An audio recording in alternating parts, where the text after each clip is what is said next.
There is one domain called Reshut HaYachid. Reshut HaYachid is a private domain. Then there is another domain called Reshut HaRabim, a public domain.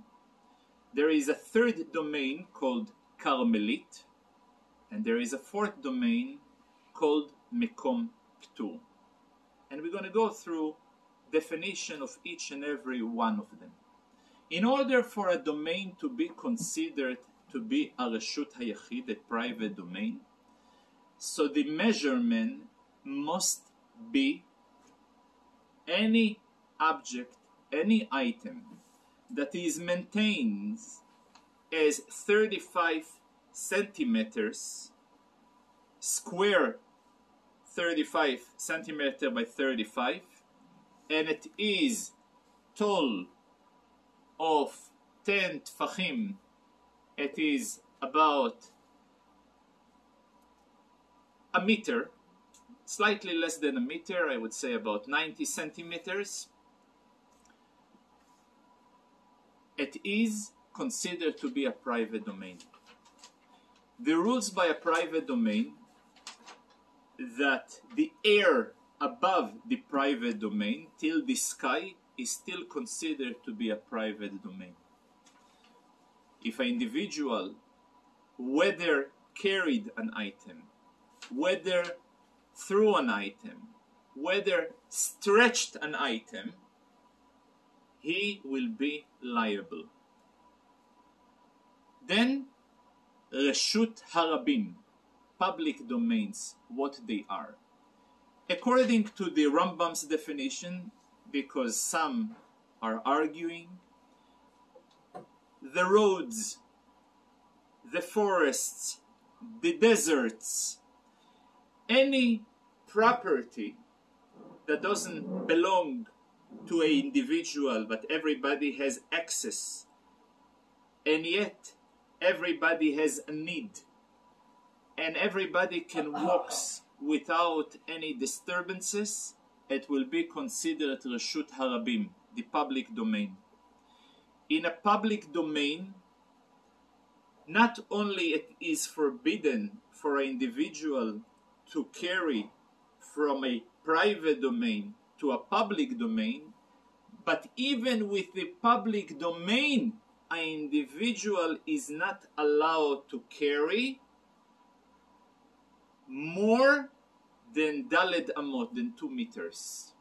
Which means, if a person is standing in the public domain, it's okay for him to take an object in the public domain and move with the object as long as he stops before the 2 meter ends. If he goes above it and he stops, makes an akira, as we say, uprooting and anacha, he's in trouble. There is something, though, very light in a public domain, that above 10 tfachim, above 90 centimeters in a public domain, this territory is not public anymore. It is considered to be Makom Ptur. Makom Ptur is an exempt area. So I'll give you a very interesting example. If an individual, let's say, took a stick, a very tall stick, and he threw it from a private domain into a public domain, but given the fact that the soil was muddy, so the stick was basically parking the way it is, standing. The stick happened to be 2 meters high. So an individual will be exempt. Why would it be exempt? For obvious reason. Because given the fact that this stick that he parked from the private domain into the public domain, so part of the stick is indeed in the public domain, but the part of the stick which is above the 10 tfachim, above the 90 centimeters, it is in Mekom Ptur, it is in an exempt area.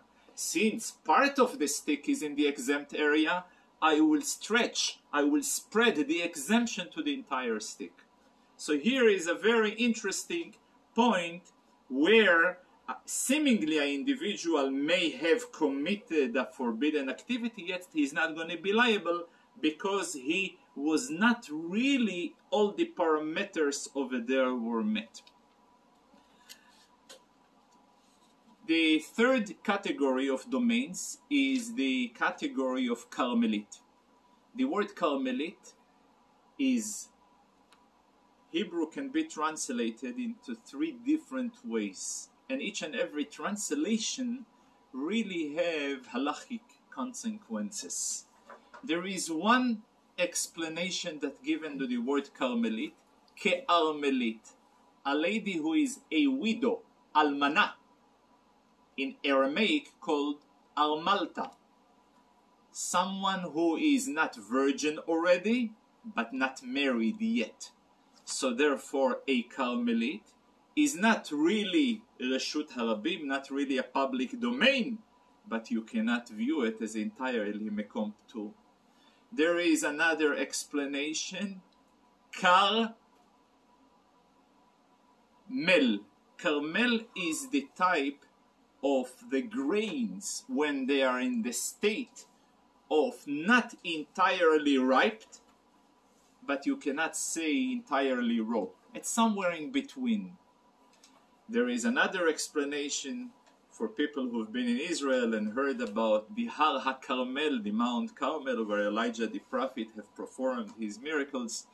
So the Carmel has a little mountain and a little forest, and the forest is not really a forest and not really a mountain. But you're getting the point. All those three interpretations describing situations that they are not here and they are not there. It's somewhere in between. And therefore the halachic consequences will also going to reflect this idea.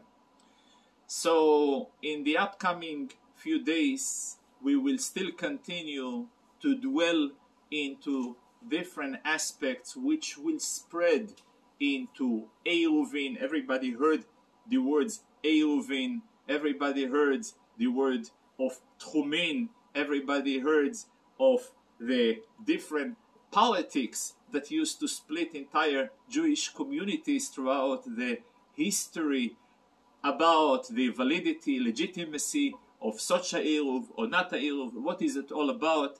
We will try both to introduce the halachic aspect and the different historical events and so on. So again, I want to wish everybody a Shabbat Shalom. And it is interesting that this Shabbat there is also a connection. You see now when I say Shabbat Shalom, this Shabbat we read about the wagons that were donated by the Jewish leaders for the dedication of the Mizbeach. In fact, from the way that they were using those wagons in order to deliver those pillars who supported the tabernacle, there is interesting implication about the melacha of Moshit, stretching from one domain to the same domain via a different domain. For example, an individual who stretches an item from one private domain to the other private domain, and yet the Reshut Harabim is in between. So it depends. If the Reshut Harabim is on the length of the street, he will be liable, because that was exactly the way how the Levites were stretching those pillars from one agala, from one wagon to the other. If he does it to the width of the street, he will be exempt. So it's interesting that there is a connection between the Shabbat and the Melacha that we have learned today. Thank you very much, and again, Shabbat Shalom.